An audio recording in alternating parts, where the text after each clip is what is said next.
to clear America's railroads when they're blanketed by massive snowfalls. The rotary snowplow stands a spine-shivering 16 foot 6 inches tall, takes up 48 feet of track, and weighs a snow-stomping 137 tons. That's nearly 300,000 pounds. Mounted on the bow of this blizzard-eating beast is an 11-foot fan, driven by a 1,750 horsepower engine. Spinning at a snow-chugging 90 revs per minute, this wheel can slice and swallow a wall of rail-clogging snow 12 feet deep and spit it a distance of 100 feet. That's a third of a football field. The cold fact is, when it comes to clearing snow from California's Sierra Nevada mountains, this is hands down the biggest stick in the railroad's bag.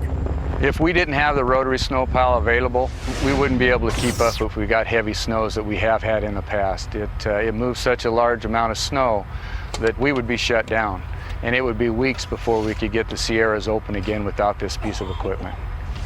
The weather conditions that we bring the rotary out is either we've gotten very heavy snows, so then we'll come out with the rotary and it moves very slowly, but it does move a large amount of snow. Steve, we're moving about 8 miles an hour.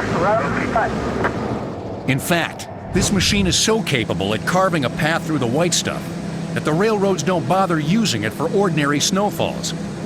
Nope, this beast only sees service roughly once a decade. That's the typical time between blizzards big enough to bother getting this rotary all revved up.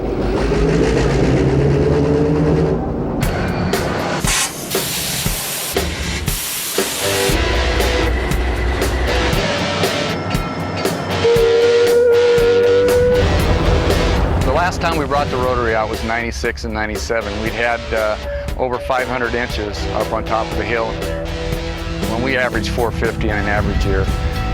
And we had a 12.5 foot bank, so we brought the rotary out, and then the following day we plowed from Emigrant Gap to Truckee and cleared the railroad up.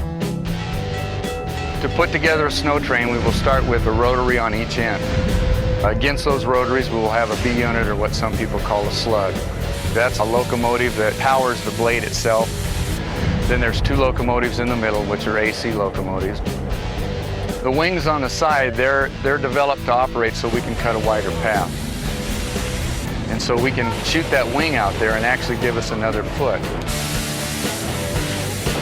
So that's why the wings are so important to us, is to just make our path wider, and it picks up more snowflakes. Believe it or not, rotary snowplows are not modern inventions.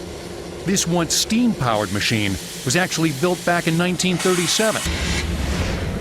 But while converted to diesel-driven electric in 1957, it still uses these boiling hot vapors to keep this snow-blowing operation on track. The thing we use the steam for is to keep the windows clean, to keep the joints for the wings working, and of course we still have the steam whistle, which everybody loves.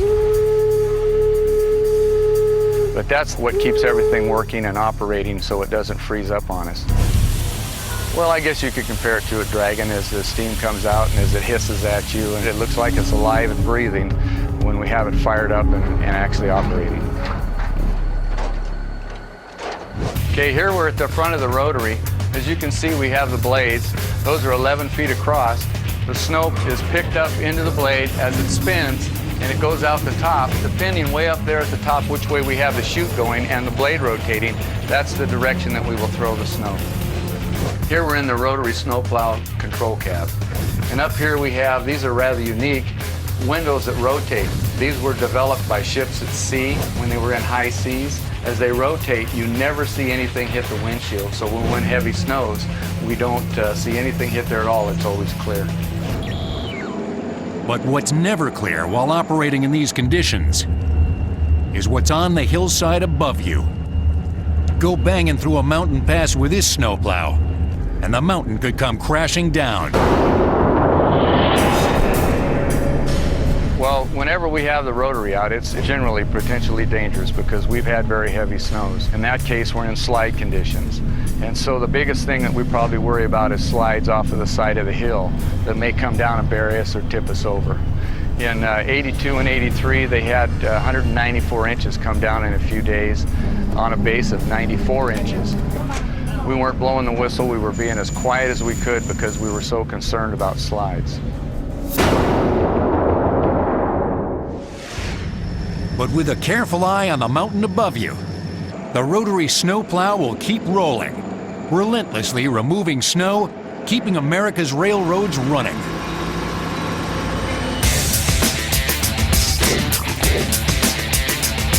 Yeah, it's a pretty incredible machine. It is very powerful and it does move a lot of snow. And consider how long it's been out here operating, that it's pretty incredible that it still works today like it does and as well as it does.